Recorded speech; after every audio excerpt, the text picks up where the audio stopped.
સંસદના ચોમાસુ સત્ર દરમિયાન ગુરુવારે લોકસભામાં ભારે હોબાળા વચ્ચે એક મહત્વપૂર્ણ બિલ પસાર કરવામાં આવ્યું છે.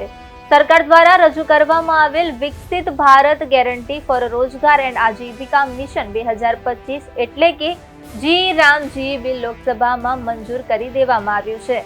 જો કે આ બિલના વિરોધમાં વિપક્ષે આક્રમક વલણ અપનાવતા ગૃહમાં ભારે હોબાળાની સ્થિતિ સર્જાઈ હતી.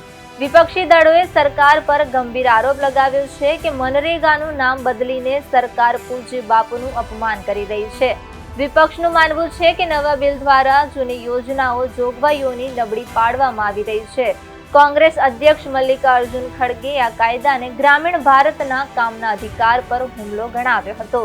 વરિષ્ઠ નેતા સોનિયા ગાંધીએ પણ સંસદના મકરદ્વારા પર વિપક્ષી સાંસદો સાથે વિરોધ પ્રદર્શનમાં ભાગ લીધો હતો. આ દરમિયાન કેટલાક સાંસદોએ ગૃહમાં બિલની નકલો ફાડી નાખી હતી અને સૂત્રોચ્ચાર કર્યા હતા.